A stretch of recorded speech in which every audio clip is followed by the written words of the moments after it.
porque senão queima a nossa parceria lá e não é adequado a gente fazer isso, né? Tá ao vivo. Vamos lá?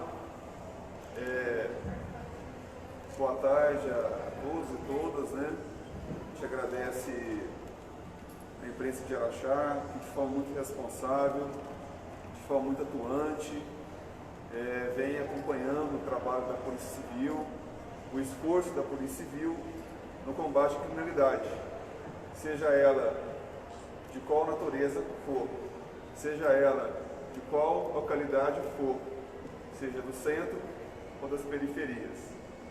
Então, o meu agradecimento em nome da Polícia Civil a esse apoio incondicional da imprensa de Araxá e também em relação ao apoio que tem sido dado aos trabalhos do DETRAN e do posto de identificação. A primeira informação que eu vou pedir para vocês é uma correção, né, que foi divulgado hoje, né? A gente reconhece que esse tipo de investigação, esse tipo de operação, ele necessariamente demanda uma certa reserva, um certo sigilo. E os senhores, né, na ânsia, no objetivo de ter a informação, muitas das vezes com as imagens fazem algumas interpretações que podem gerar desconfortos, né, inclusive para a imagem negativa. Então, a primeira observação que eu quero fazer, gostaria de registrar, foi mencionado mais cedo em relação ao SESC-Senat. Meus amigos, o SESC-Senat é uma das principais parcerias que eu tenho aqui em Araxá. Então, foi o SESC-Senat que habilitou o local para fazermos o briefing, kick-off, para reunirmos as equipes que vieram de fora. E como nós saímos de lá e as imagens foram captadas lá, induziu alguns meios de comunicação a indicar que o SESC-Senat também seria um dos alvos. E não é, ao contrário, tá? Até onde nós temos aqui, com muita segurança, é sim um segmento muito importante para a cidade de Araxá e também para o país. Ok? Primeira observação. Eu havia mencionado com a assessoria de comunicação da Polícia Civil que o momento para fazer essa coletiva não era adequado por conta das investigações. Então, os senhores e as senhoras ouvirão durante as minhas explanações e nas respostas talvez algum tipo de restrição para não interferir no trabalho que a gente tem feito há algum tempo, certo? Mas vou estar aqui disposto a todas as respostas. Quando eu não puder descer a detalhes, eu não vou fazê-lo, tá certo? Igualmente, peço a vocês compreensão no que diz respeito às informações de natureza pessoal das pessoas que estão, dos indivíduos que estão envolvidos nesta investigação. No restante eu serei o mais claro e profundo possível, tá? Vou fazer uma breve explanação de 5 a 7 minutos para explicar e já responder algumas perguntas de como a Polícia Civil começou isso, tá?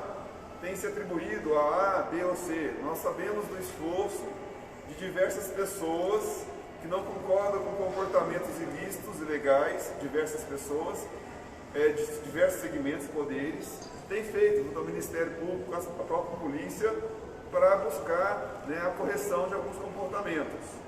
Entretanto, essa investigação aqui é única e exclusivamente decorrente de uma ação conjunta, ela iniciou uma ação conjunta entre Polícia Civil e Ministério Público de Minas Gerais em 2016.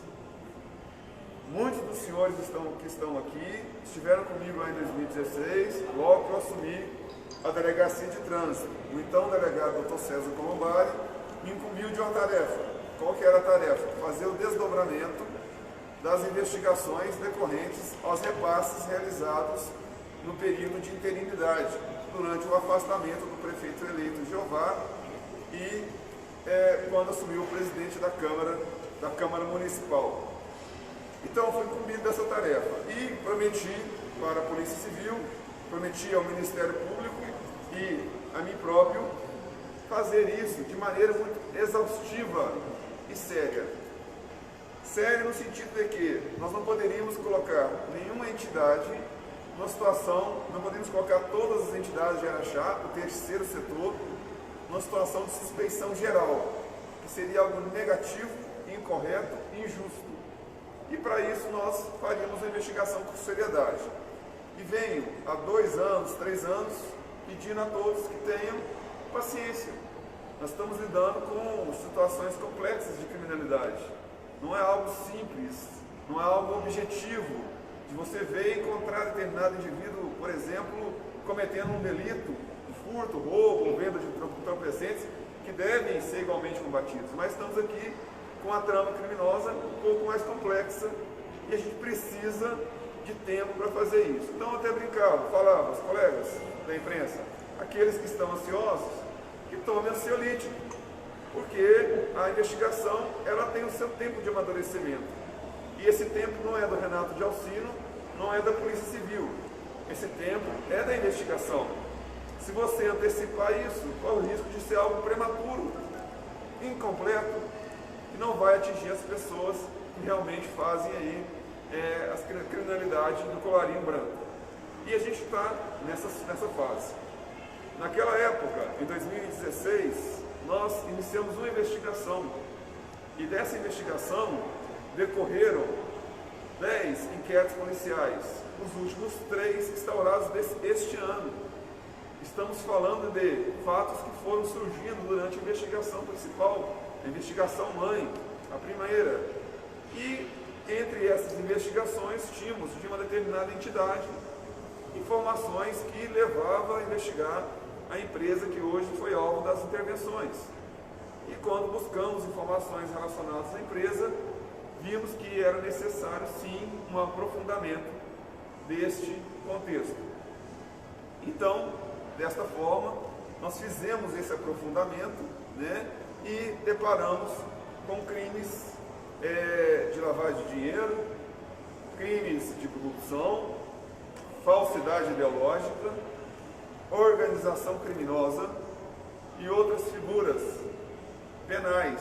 Precisávamos então caminhar. Contávamos já com o apoio do Ministério Público do Estado de Minas Gerais, por meio de seus promotores. Aqui registro o Dr. Marcos Paulo, Dr. Amara, Dr. Genebaldo e igualmente o Dr. Fábio, que vem nos apoiando desde aquela época.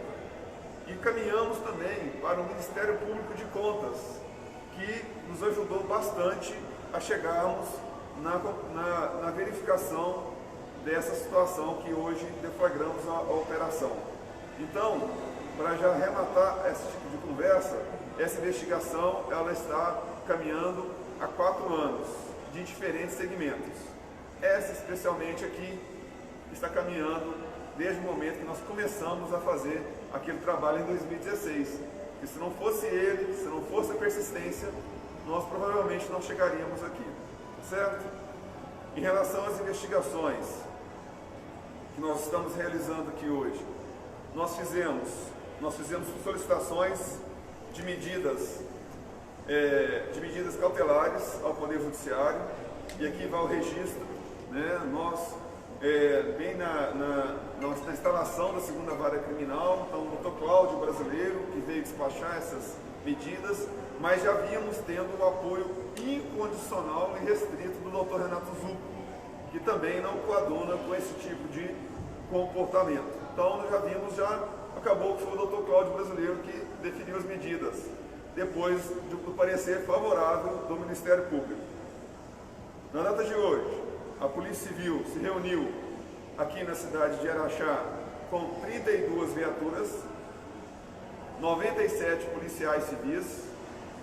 Nós havíamos solicitado mandados de busca e apreensão para 10 localidades, 10 imóveis rurais e urbanos.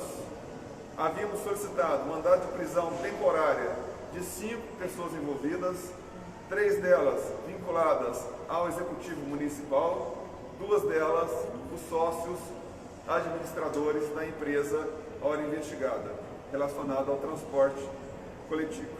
Também, igualmente, nós avaliamos que era necessário garantir a indenização, o ressarcimento e a segurança no que diz respeito aos prejuízos causados ao erário e, sobretudo, em relação àquelas questões da lei de improbidade administrativa. Por conta disso, pedimos ao Poder Judiciário e foi validado o bloqueio de qualquer valor, importância ou recursos que estejam disponíveis em contas bancárias dos investigados, Igualmente, pedimos o bloqueio de 16 imóveis, entre eles uma fazenda, que também estão no nome dos investigados ou estão no nome de terceiros, adquiridos por meio de contrato de gaveta, que é uma forma de lavagem de dinheiro, né? Estamos também com 23 veículos bloqueados e, até o momento, 20 veículos apreendidos. Neste contexto de investigação, nós, desde o mês de maio, estamos demandando quase que semanalmente a Prefeitura Municipal por documentos, por meio do seu procurador, Dr. Jonathan. Nós fomos atendidos a todo momento, a tempo e modo. Todos os documentos com a profundidade necessária e com as informações que nós precisávamos foram atendidos. As buscas realizadas hoje nesses locais tinha por finalidade não a arrecadação de documentos, porque estes já nos foram encaminhados. Nós temos mais de 20.000 páginas de documentos relacionados a essa investigação. E a investigação em si já conta com mais de 2.000 páginas do inquérito policial. Então, nós tínhamos os documentos. Entretanto, precisávamos ter acesso a locais de trabalho dos investigados, de modo a fazer as buscas necessárias e encontrar outros elementos de prova necessários e imprescindíveis à nossa compreensão da forma de agir do grupo criminoso. Temos, até o momento, uma diretriz relacionada ao primeiro desenho, vamos dizer, o script, né, o rascunho do que se formou em relação à licitação de serviço de transporte na cidade de Araxá, especialmente na questão que envolve aluguel de vans, micro-ônibus. Esse objeto nosso é limitado a este tipo de transporte. Vocês, a imprensa, pessoas sérias, estão aqui para fazer suas perguntas, mas, nesse momento, a nossa investigação se limita a uma empresa e essa empresa atua no segmento de vans. E neste cenário, nós, durante a investigação, já temos um rascunho do que pode ter ocorrido. Identificamos nosso mês base, mês base para tudo isso, por incrível que pareça, foi no auge das investigações da Santa Casa, com vereadores presos e pessoas envolvidas presas naquela grande operação que vocês cobriram, o divisor de água, o que diz respeito à atividade de polícia investigativa nos municípios. E naquela época nós encontramos no mês de agosto determinados movimentos que nos chamavam a atenção. Identificamos naquele mês de agosto que havia naquelas circunstâncias determinadas execuções de viagens que não se concretizavam. Nós não encontramos, nem a Prefeitura, indícios de que haveria elementos que comprovassem a execução das viagens indicadas. Nós tivemos tão somente, até o momento, podemos inclusive ter nos documentos apreendidos algo que nos revele algo diferente. Isso aí é natural da investigação, ela não é só simplesmente para incriminar, ela pode servir inclusive para indicar. Entretanto, os elementos que nós temos até o momento revelam que no mês de agosto, nosso mês base, ocorreu apenas e tão somente uma viagem. Isso é o que nós temos a partir da documentação. No mais, trabalhamos sim com a hipótese de que pode ter ocorrido simulação de documentos para fins de liberação de recursos. Uma empresa, atuante no segmento, no segmento de transportes, naturalmente, ela, em um período de um mês, ela percorreu quase 29.000 quilômetros. 29.000 quilômetros é o equivalente para você dar 4 voltas e meia na Terra, cujo raio é de 6.000 quilômetros. Então, o volume percorrido é muito superior em relação à estrutura da empresa. Temos, igualmente, informações outras que corroboram com essa informação inicial que eu vou compartilhar com vocês para que vocês tenham um referencial. Entretanto, não é a única informação que corrobora em relação à execução a falta de execução do contrato e respectivo recebimento. Caminhamos, igualmente, com indícios fortes, com provas veementes de que parte desses recursos foram repassados a pessoas hoje presas temporariamente, pessoas que, de alguma maneira, em certa medida, receberam parte desse recurso.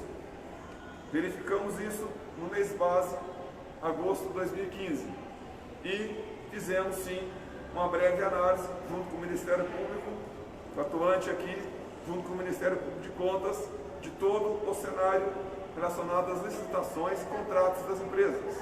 A empresa investigada, no período de 5 anos aproximadamente, recebeu mais de 5 milhões da Prefeitura Municipal. Pode, em certa medida, ter realizado os contratos e cumprido? Sim, pode. Nós vamos buscar isso daí para provar. Entretanto, não é o que temos até o momento. O que temos até o momento foi suficiente para o Ministério Público e o Poder Judiciário entender que era sim o caso de a Polícia Civil comparecer nessas residências, executar essas ordens de prisão e igualmente o bloqueio de bens. Para que possamos organizar a nossa tratativa aqui, acho que não tem ninguém ao vivo, correto? Estão ao vivo? Podemos organizar, vou dar a palavra àqueles os meios de comunicação que estão ao vivo, tá certo? Por recomendação da assessoria de comunicação, só poderia conceder entrevista na mesa de forma igualitária para todos. Então, façam suas perguntas enquanto estiver na mesa. Fora dela, eu não vou responder as perguntas, tá certo? E vamos nos limitar, por favor, a 2 rodadas de pergunta para cada meio de comunicação, ok? O Murilo está comigo aqui, vai me ajudar a monitorar isso. Vocês, por gentileza, não interrompam. Vou conceder a palavra, dê a palavra para o meio de comunicação que vai solicitar e na sequência a gente vai passando para os demais meios de comunicação. E depois voltamos com a segunda rodada, tá certo? Mais para frente a gente marca um novo momento, uma nova oportunidade. Se não me engano, tem um advogado que está acompanhando uma das pessoas que está sendo investigada, deverão, na verdade, ter a versão que vem apresentar. Inclusive os advogados já nos procuraram para tratar do interesse dos seus clientes. Terão sim, serão recebidos por mim amanhã, já que hoje, doutor, um dia um pouco atípico, dadas as formalidades que as medidas exigem. E a gente está um pouco cansado, tá certo? Eu vou iniciar pelos meios que estão ao vivo, para a gente poder caminhar. Está ao vivo? Doutor Renato, começando pelos nomes dos investigados, até agora a gente recebeu a confirmação de 2 nomes. Eu gostaria que o senhor confirmasse para a gente, por favor, os outros 3 envolvidos também que estão sob custódia da polícia. Eu não estou autorizado, neste momento, a confirmar nomes para vocês dos investigados. E não vou fazê-lo, tá? É natural, quando você se expõe, por ser uma pessoa pública, um delegado de polícia é uma pessoa pública, é natural que as pessoas saibam se você está não envolvido em determinada conduta. O Renato fez isso, o Renato fez aquilo. Então é natural que uma pessoa que está exposta politicamente ou socialmente se envolva nisso e vocês tenham conhecimento de que ela foi alvo da medida. Entretanto, da minha pessoa, eu não vou reportar para vocês os nomes das pessoas envolvidas. Nós temos aí, além da questão que envolve as regras processuais que foram alteradas recentemente, nós temos aí, por detrás dessas pessoas, famílias, filhos, mães, irmãs, temos que respeitá-las, me desculpa não poder te atender. Doutor Renato, quais os próximos passos agora das investigações e em relação às prisões, são temporárias ou preventivas? São prisões temporárias de 5 dias, elas serão, se avaliarmos necessário, prorrogadas por mais 5 dias e se houver elementos que indiquem a necessidade, nós representaremos pela prisão preventiva. Como as medidas foram cumpridas hoje, estamos ainda no processo de formalização do material que foi arrecadado. A tendência é que a gente faça essa avaliação até sexta-feira, se vai ou não realizarmos essa prorrogação. Já estão agendados para a próxima quinta-feira, na parte da tarde, na Delegacia Regional, onde nós colheremos informações ou a colaboração dessas pessoas em relação à elucidação dos fatos e, a partir daí, avaliarmos se é o caso ou não de pedir a prorrogação. Tem mais alguém ao vivo? Doutor Renato, e eles foram encaminhados ao presídio de Araxá ou de outra cidade? nós temos um protocolo do Sistema Prisional do Estado de Minas Gerais, né? O desejo, inclusive, da Polícia Civil aqui em Araxá é que fossem direcionados para o presídio daqui, já que nesse período são necessários interrogatórios, requirições, acariações, reconhecimentos, e com o deslocamento para outro local, isso vai dificultar, em certa medida, o nosso trabalho. Mas o Dr. Vitor Hugo, juntamente com o diretor do presídio local, vão colocar à disposição para fazer os recambiamentos necessários, quando e na hora que a gente precisar para fazer a instrução. Por conta desse protocolo, sistema prisional, todos os presos, independente da condição, temporários ou não, eles são direcionados ao presídio de Sacramento. Ninguém? Então vou abrir por aqui. Renato, os 5 presos nesta terça-feira de agosto, eles foram acusados de todos aqueles crimes que o senhor disse, corrupção, organização criminosa, lavagem de dinheiro, ou alguns por uma coisa e outros por outra? Quando você trata numa investigação, né, você coloca figuras típicas, na verdade, muitas das vezes é para saciar um interesse relacionado ao objeto que você busca, ou mesmo de informação de vocês. Mas quando você trata, nesse contexto de organização criminosa, você põe todas as pessoas envolvidas, em certa medida, em todo formato relacionado ao crime. Então, quando a pessoa, de alguma forma, colabora com a lavagem de dinheiro, ela sim está envolvida naquele crime. Não necessariamente que ela seja executora da lavagem de dinheiro, por exemplo, com contratos de gaveta, ou por outro meio inidôneo de relação comercial. Mas se ela colabora para aquilo ali, ela sim está envolvida naquele crime, ela vai responder proporcionalmente a sua contribuição. Todos estão sendo investigados pelos crimes que eu mencionei. Doutor, eu queria uma confirmação de números. O senhor já falou, mas para fins de checagem. Primeiro, a analogia que o senhor fez para a gente ter noção do ponto de partida, tendo como base o mês de agosto de 2015, é isso mesmo? Primeiro, essa confirmação. E segundo, se um novo inquérito está sendo aberto, é o 11º entre toda essa investigação que é iniciada há 4 anos, ou se está dentro de um outro inquérito que pode acabar tendo desdobramentos. O mês base, na verdade, é sim, agosto de 2015. E por qual motivo?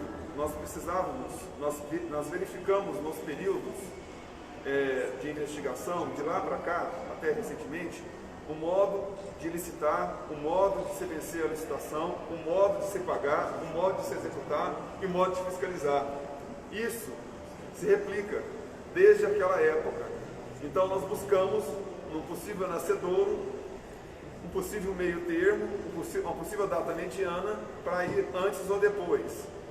Trabalhando conjuntamente com o Ministério Público, encontramos ações civis públicas que datam do início de 2010, que tem sob suspeita, que colocam sob suspeita assuntos relacionados a transportes, a contratos de transportes em Araxá.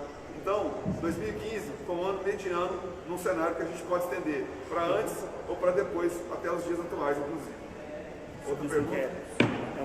Inquéritos policiais. Veja bem, o objeto inicial da investigação, como vocês sabem, eram as entidades, os repasses realizados de forma célere, né, naquele processo de interinidade, poucos dias, milhões de reais, né? Vocês acompanharam melhor do que eu cheguei depois da ocorrência da situação. Então, nós tínhamos um desdobramento que dava normalmente relacionado com as pessoas vinculadas naqueles grupos investigados. Então, acabava que tinha uma relação. Então, nós investigamos uma determinada entidade, durante a investigação encontramos que tinha um recurso de natureza estadual. Então, instauramos outros, e assim foi. Essa investigação, uma outra, ela sai um pouco fora, porque elas foram deflagradas, algo que saía um pouco fora daquele objeto inicial, mas era decorrente, está laçado a ele, de certa maneira. A empresa, a hora investigada, ela está laçada em outra investigação de entidade, então acabou que ele deflagrou. Agora, é natural, nós aprendemos hoje, a quantidade de documentos que nós aprendemos, vocês fizeram os registros aí, é natural que a gente possa encontrar indícios de outros crimes, ou mesmo uma perpetuação, né, sistemática de determinada forma criminosa. E isso, naturalmente, você não trata. No inquérito já tem 2.000 páginas, que tem mais de 20.000 documentos nos seus apensos. Você não pode tornar a investigação inviável para o Ministério Público de forma a ficar extremamente complexa. Da mesma forma para a defesa. Então você tem que fatiar os objetos para que Defesa e Ministério Público, no futuro processo penal, possam ali trabalhar em cima dessas investigações. Se eu tornar a investigação com muitos fatos ou de forma muito complexa, eu vou inviabilizar o trabalho do Ministério Público e igualmente o trabalho da defesa, o que no final pode afetar um provimento do Poder Judiciário. Senhor? Mais prisões, doutor, pode ocorrer? Qual que é a pena para esse crime? Esse Na tipo verdade, de são crime? vários crimes, né? Somados aí, nós somamos as penas máximas relacionadas a esses crimes aí, passa de 30 anos, tá? Nós somamos. E você tem que considerar o seguinte, estamos tratando de um mês base. Se eu jogar isso para períodos outros que possa estar acontecendo algo parecido, você tem uma continuidade delitiva. Então você tem uma exasperação dessas penas. Tá? Então, essa situação aqui, ela parece ser mais gravosa, porque parece. Nós temos que ter cuidado com o que nós falamos, porque nós precisamos provar o final.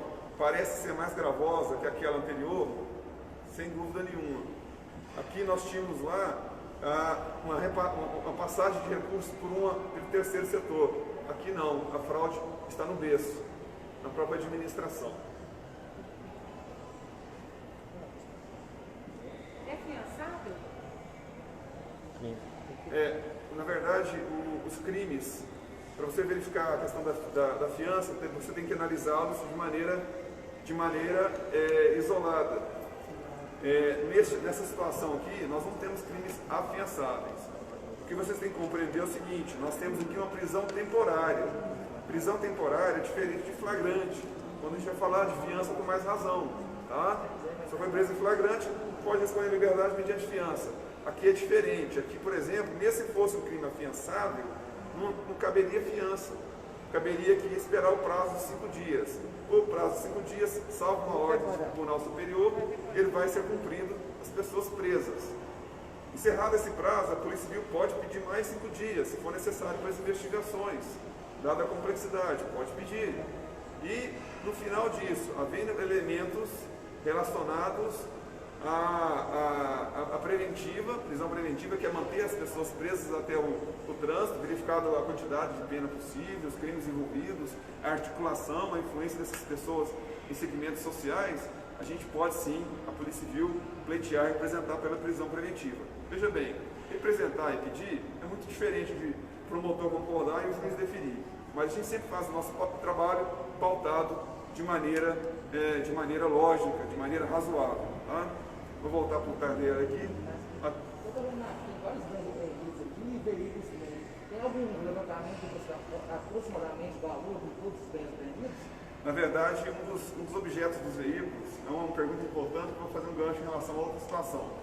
Nós temos veículos que foram apreendidos que ainda têm contratos em vigor com a administração pública. Então, nós estamos fazendo o trabalho da polícia, que é fazer as inspeções desses veículos, verificar aquilo que interessa à investigação e fazer sua avaliação pecuniária. Tá?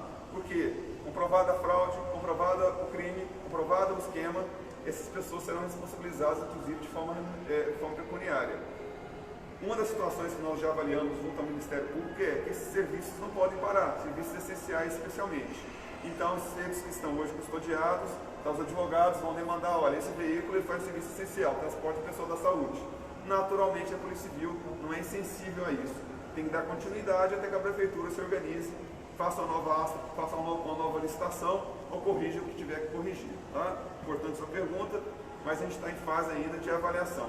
A gente estima que o que foi arrecadado agora, foi arrecadado hoje, já que existe uma propriedade rural, um tamanho considerável, uma região valorizada aqui, que esses bens aqui eles superam 2 milhões de reais.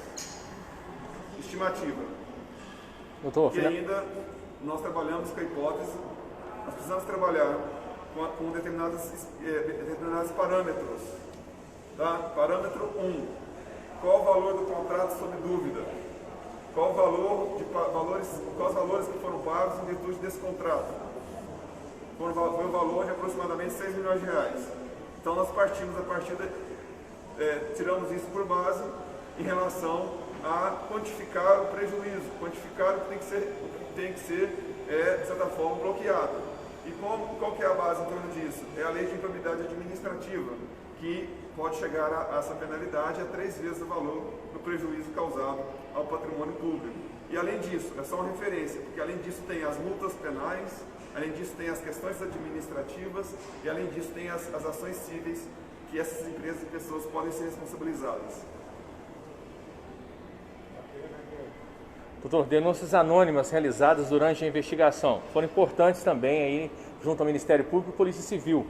Né? Pessoas que querem contribuir, ajudar ainda mais nas investigações, podem estar procurando a Polícia Civil, juntamente com o Ministério Público?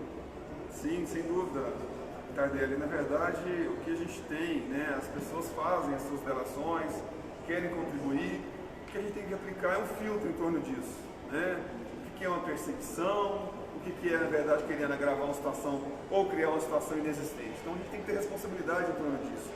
A pessoa se esconder atrás do anonimato para prejudicar outros, infelizmente, com as redes sociais, se tornou algo comum. Então a gente aplica esses filtros. Entretanto, essas denúncias, essas delações, elas ou trazem fatos novos, hoje recebemos, inclusive, trazem fatos novos para a gente poder checar, ou reforçam indícios daquilo, reforçam suspeitos que nós já temos. As denúncias anônimas são bem-vindas, a sociedade deve fazer, tem os meios para fazer, além dos nossos contatos aqui, a gente garante esse anonimato, tem os meios para fazer e é importante que o faça. Entretanto, vocês e nós da polícia temos que ter cuidado em relação às redes sociais no que diz respeito à utilização do anonimato para prejudicar ou para ferir pessoas. Como é que vai ficar a questão, doutor Renato, do estorno desses valores para o erário público? Esses valores serão devolvidos para o poder público? Como é que fica aí a questão desses 5 milhões de reais? Na verdade, nós estamos trabalhando com a estimativa dos contratos que foram avaliados, estão sendo avaliados. Nós tivemos um mês base e a partir desse mês base nós vamos avaliar se todos esses recursos realmente não foram executados ou se foram executados de forma diferente do que previa o contrato. O que nós avaliamos até agora, e foi um período relevante, esses contratos não foram executados da forma que foram pactuados com o município de Araxá. Nem foi garantido documentos e meios necessários para fazermos uma auditoria no que diz respeito a essa empresa. E um dado interessante, nós fizemos um batimento com outras secretarias, com outros segmentos da própria prefeitura e vimos que havia na própria prefeitura procedimentos mais rigorosos de prestação de contas. A exemplo de alguns contratos de transporte de pessoas enfermas, que tem o nome, tem o local, para onde vai, o que vai fazer, e já nestes, até agora, nós não encontramos essa delimitação relacionada por exemplo, à comprovação dessas viagens. Isso, somado ao repasse de recursos, faz com que a gente realmente levante dúvidas sobre essa situação. Uma última pergunta da nossa parte, doutor Renato. A participação da administração pública, eu não sei se até o senhor pode responder essa pergunta nesse momento. Dessa etapa da investigação, a responsabilidade se resume nesses 3 servidores que foram presos nessa manhã? Qual a participação direta deles, se é que o senhor pode falar nesse momento, e se mais pessoas, inclusive como chefe do executivo, que é o chefe deles, da administração pública, também pode responder, caso ao final das apurações sejam comprovadas aí todos esses crimes? Todos os indícios que nós encontramos na investigação até o momento, as pessoas que nós encontramos e achamos indícios delas terem envolvimento nesse esquema, estão hoje presas.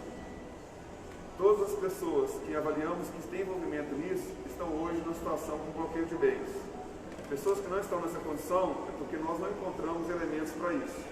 Tratando-se do chefe, do Poder Executivo de uma cidade, caso vier a ser tomada alguma medida, essas medidas têm que ser validadas pelo Tribunal de Justiça, uma vez que ele tem prerrogativa de foro. Mas não é por conta disso que não foi feito, é porque não existe, no momento, nenhum indício que revele algo dessa natureza. Encerramos?